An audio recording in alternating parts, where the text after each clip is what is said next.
Halo guys, kembali lagi di Babol Bahas Bola. Ya, kali ini kita mau bahas satu match, yaitu big match tadi malam antara Liverpool melawan Man City yang berakhir dengan seri. Tapi sebelum kita ke sana, kita bahas dulu Spurs melawan Aston Villa. Semalam gue nonton tapi cuma sedikit di babak kedua. Di babak pertama gue nggak nonton, dan di babak kedua gue nonton pertandingan antara Aston Villa melawan Spurs bermain di kandang Aston Villa. Ini adalah duel antara rank 4 dengan rank 5 perebutan posisi 4 di klasemen IPL musim ini, dan mereka semalam ketemu. Secara permainan, secara kualitas, kedua tim ini dari segi komposisi pemain itu cukup imbang. Tapi yang membedakan adalah Spurs di bawah Ange Postecoglou dengan Aston Villanya Unai Emery. Spurs lebih memainkan football atraktif dan mereka memainkan highline defense, tapi dengan kualitas pemain yang mediocre.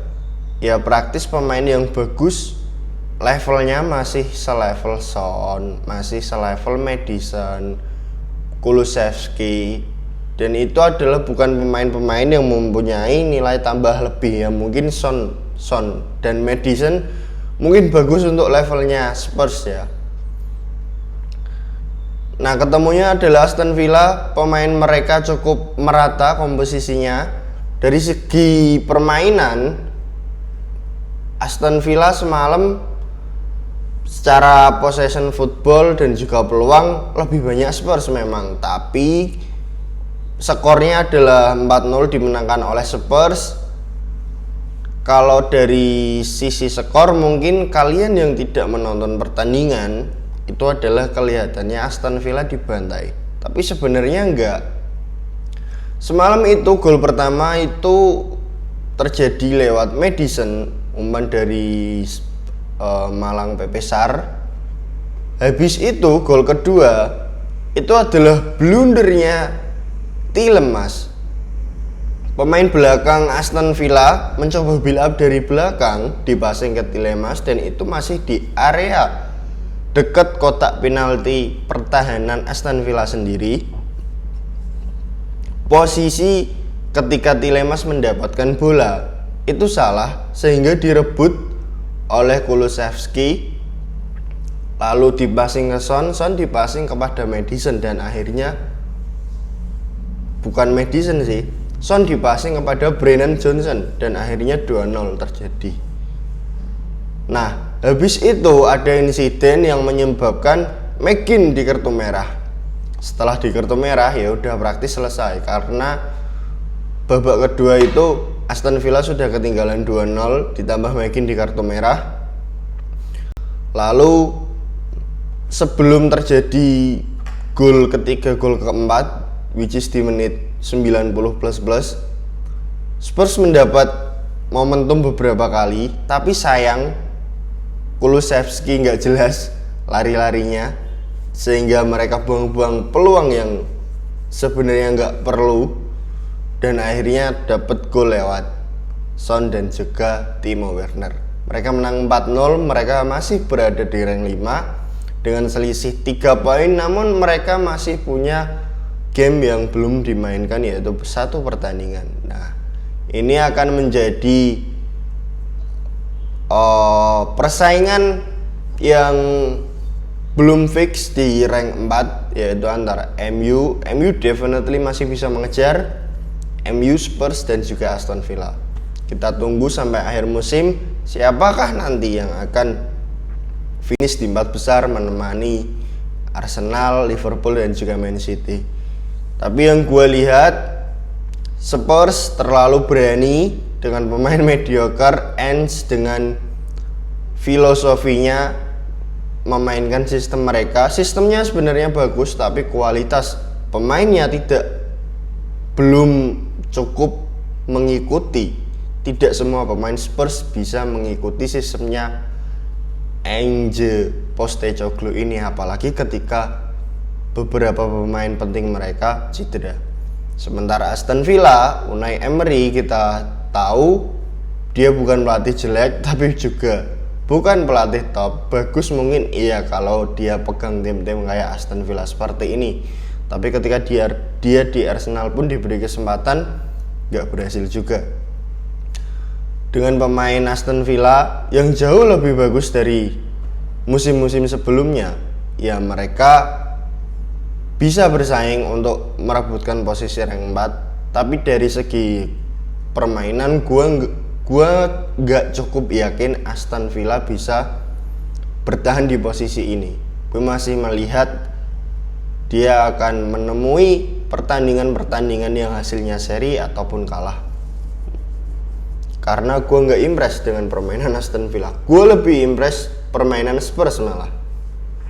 Oke, kita ke next match, yaitu big match tadi malam antara Man City dan juga Liverpool. Bermain di Anfield, Liverpool dan juga Man City dua-dua adalah title contender race, penantang gelar juara musim ini bersama dengan Arsenal, ketemu tadi malam. Sebelum match ini, Liverpool mengalami beberapa banyak pemain yang absen. Namun di match sebelum match ini beberapa pemain mereka balik, dan tadi malam pun Mo Salah balik. Namun dia nggak bisa langsung turun sebagai starter, namun lebih bermain untuk babak kedua dan akhirnya turun. Sementara City full team. Dari segi permainan babak pertama gua agak impress ketika Liverpool babak pertama mengambil inisiatif dan mereka lebih menguasai bola. Itu benar-benar babak pertama possession football dikuasai oleh Liverpool, yang kita tahu sebelum-sebelumnya mereka bermain tidak cukup bagus karena lini tengah mereka sering bermain sangat buruk. Dan semalam yang diturunkan di tengah adalah Endo McAllister dan juga Szoboszlai. Endo McAllister lumayan lah, tapi masih levelnya lumayan untuk Liverpool, jadi belum yang wow banget gitu, enggak. Dan Szoboszlai babak pertama sampai dia diganti, dia itu hanya kelihatan di satu momen ketika dia heading dapat umpan dari Harvey Elliott. Habis itu dia nggak kelihatan sama sekali, dan akhirnya di awal babak kedua dia diganti. Nah, dari segi Man City ini yang gue agak kaget. Mungkin bagi orang lain enggak ya, terutama dari pandit-pandit di luar sana mungkin udah banyak yang memprediksi. Seharusnya Man City bisa lebih menguasai bola. Gua pikir tadi malam juga possession football akan lebih dikuasai oleh Man City, kreativitas akan lebih banyak dari Man City, dan Liverpool akan bermain dengan bola-bola direct dan juga skip lini tengah. Tapi ternyata tadi malam Liverpool mengambil inisiatif, menguasai bola, build up dari belakang, dan tengahnya itu berjalan cukup bagus.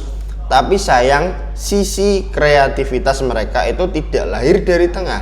Justru kreativitas mereka itu lahir dari winger-winger mereka, which is yaitu Luis Diaz dan juga Harvey Elliott, ditambah corner Bradley, dia yang lebih agresif di sisi kanan, sehingga ketika Liverpool menyerang dari sisi kanan yang naik adalah Bradley, dan Harvey Elliott cenderung masuk ke tengah mengisi kekosongan, membantu Szoboszlai, karena Szoboszlai semalam gak perform sama sekali, jelek banget mainnya. Ini bukan pemain yang bisa mungkin mengangkat Liverpool. Mungkin kalau next season Klopp masih bersama Liverpool, pemain ini akan bisa berkembang. Tapi kan di akhir musim Klopp akan cabut, jadi gua nggak yakin juga dia musim selanjutnya seperti apa. Di belakang Liverpool bermain sangat solid, ada Van Dijk dan juga Kwanza di sana. Joe Gomez ditaruh di kiri, dan di depan yaitu Luis Diaz, Nunes, sama Harvey Elliott. Nah, Harvey Elliott ini lebih masuk ke tengah, sementara Luis Diaz, dia itu bekerja keras, turun, jemput bola. Dan Nunes itu lebih banyak offsetnya daripada kontribusinya. By the way, Luis Diaz semalam dapat 3 peluang one on one, tapi sayang finishingnya bau banget. Biasanya pemain kayak Luis Diaz ini mendapat, ya nggak Luis Diaz aja lah. Biasanya pemain Liverpool peluang sekecil apapun itu mereka bisa menciptakan gol karena kreativitas mereka minim tapi ditutupi dengan efisiensi yang sangat tinggi. Di pertandingan sebelumnya ketika mereka menang 1-0 dapat 1 gol lewat Darwin Nunes di menit akhir, itu pun sama, mereka agak suwe. Dan semalam pun sama, efisiensi mereka itu tidak seperti di 2 match 3 match sebelumnya. Kalau dari sisi Man City, ini sangat kelihatan bahwa di musim ini mereka di Liga, bahkan sebelum melawan Liverpool pun mereka di Liga itu cuma menang ugly win 1-0 melawan tim-tim kecil loh. Karena sisi kreativitas mereka di tengah itu tanpa adanya Gundogan dan juga Mahrez, bahkan ketika KDB balik pun tadi malam dia dimainkan dari awal, lini tengah mereka itu tenggelam, terutama di posisinya Rodri dan juga Stones. Rodri itu tenggelam sendirian di tengah karena Stones bermain sangat buruk, bapuk banget semalam. Sementara KDB dia bekerja keras, tapi Foden dan juga Bernardo Silva dia nggak bisa step up. Sama kasusnya kayak Alvarez. 3 pemain Man City di depan yang nggak kelihatan semalam itu Bernardo, Alvarez dan juga Foden. Haaland akhirnya yang terjadi adalah dia terisolasi, nggak dapat supply karena kreativitas dari Man City itu murni dari KDB doang tadi malam. Dan Rodri bekerja keras berusaha menutupi lubang di tengah karena Stones nggak jelas semalam, ditambah lini belakang mereka karena Stones sering meninggalkan pos dan bermain sangat buruk tadi malam. Yang terjadi adalah di lini belakang terbuka beberapa ruang dan itu bisa dimanfaatkan oleh pemain Liverpool, terutama oleh Luis Diaz, dan juga ketika Mo Salah sudah masuk namun sayang nggak bisa diselesaikan. Itu sering terbuka ruang karena posisinya Stones itu terlalu naik ke depan, dan ditambah lagi adalah blundernya Ake. Dia back pass ke belakang tapi passingnya sangat pelan, direbut oleh Nunes dan Ederson terpaksa harus melakukan pelanggaran dan itu layak penalti memang. Dan itu adalah sebuah kerugian bagi Man City. Mungkin kalau dari sisi kreativitas the whole match tadi malam kreativitas lebih banyak dari Liverpool, tapi organisasi permainan, dari sisi permainan, kreativitas, organisasi, ya memang layak seri. Cuman seharusnya Liverpool semalam itu bisa menang karena mereka dapat banyak sekali peluang loh. Di babak kedua Man City memang lebih menguasai, tapi still kreativitas mereka itu nggak sebanyak City yang kita kenal. Jadi jangan kaget kalau goal difference di EPL musim ini itu lebih banyak Arsenal dan juga Liverpool ketimbang Man City. Karena yaitu mereka kehilangan Gundogan di musim lalu dan juga Mahrez, pemain-pemain yang bisa memberikan nilai tambah lebih dari sisi kreativitas untuk meng-create peluang. Kini praktis hanya di Bernardo Silva dan juga Kevin De Bruyne. Foden yang diharapkan bisa step up lebih memberikan itu, dia belum menunjukkan. Padahal di match sebelumnya melawan MU dia step up mencetak 2 gol. Di match malam dia zero kontribusi, benar-benar zero. Bernardo baru kelihatan ketika KDB ditarik, Pep masukin Kovacic dan juga Doku, dan Pep menarik Stones ke belakang, akhirnya main dengan 4 back dengan 2 DM Kovacic dan juga Rodri, karena Pep tahu Klopp mengambil inisiatif untuk menyerang. Dia memasukkan Robertson dan juga Salah. yang ditarik adalah Szoboszlai dan juga Bradley.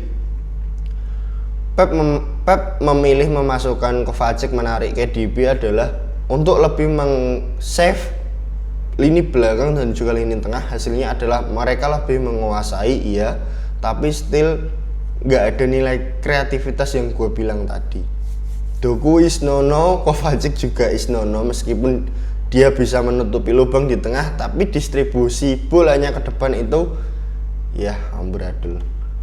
Tapi ya itulah football. Ini menguntungkan untuk Arsenal karena hasil seri ini Arsenal yang berada di rank 1 dengan rank 2 Liverpool, rank 3 Man City, selisih cuma 1 poin. Jadi ini masih tetap akan seru sampai akhir. Oke, kita tunggu siapa nanti di akhir musim yang akan menjadi juara di Liga Premier Inggris. Oke, see you, thanks for watching.